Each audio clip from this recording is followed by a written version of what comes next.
Astronomers studying data from NASA's retired Kepler space telescope discovered a new system of 7 scorching planets orbiting a distant star that is bigger and hotter than the Sun, the space agency said Thursday.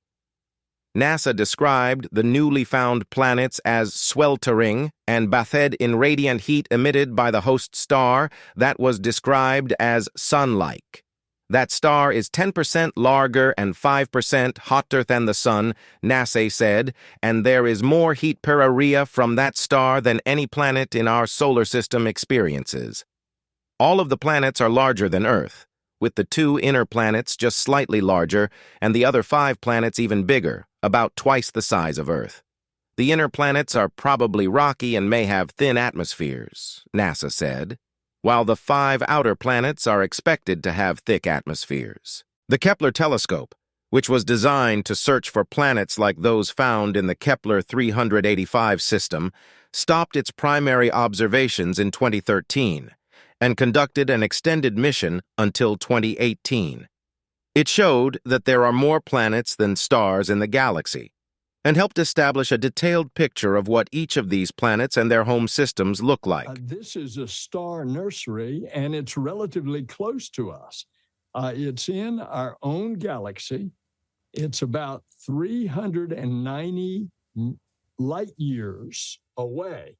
Now, a light year is the distance that it takes light to travel in a year, and light travels at the speed of 186,000 miles per second. So that's a long way away, but it's relatively close in our own galaxy. And what you're seeing is a star nursery. It's a swirl of gas and dust, and it produces stars, and it'll spit these stars out along those edges where the orange turns bright. That's where it's spitting stars out of this stellar nursery. Wow. And it's like mind-boggling to think that we are all made up of what we're seeing, right? And because of what you're saying about the time it takes for light to travel, we're literally looking back into time. In our universe. But, you know, we all like sharing our baby pictures, but why is it important for us to see the baby pictures of our universe? How is that helpful to life here on Earth?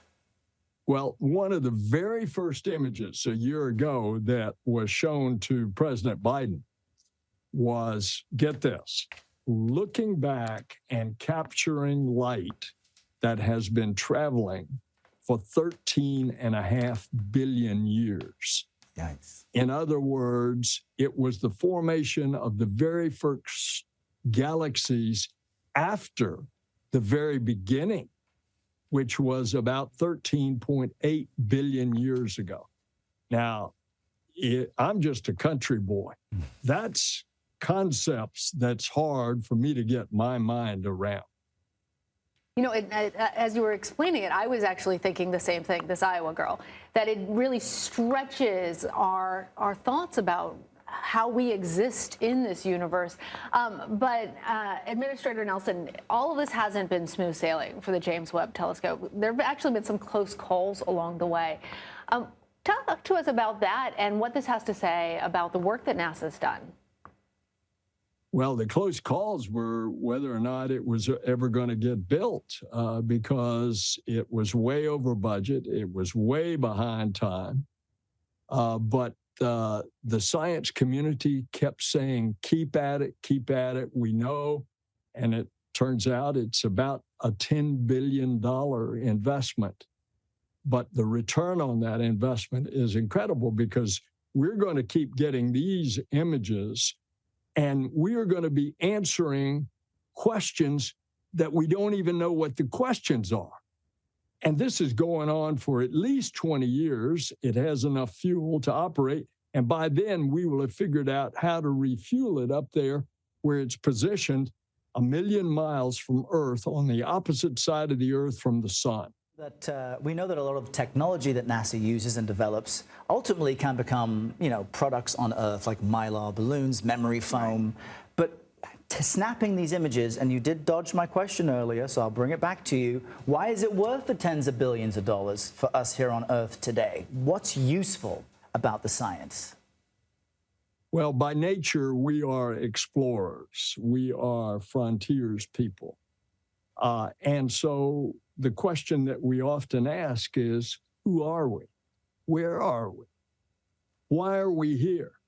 How is it that it developed, that life as we know it has been created here on this stony, mid-sized planet revolving about a mid-sized star that we call our sun?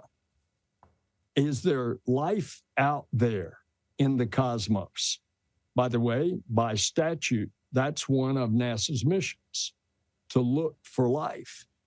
And we are constantly searching that.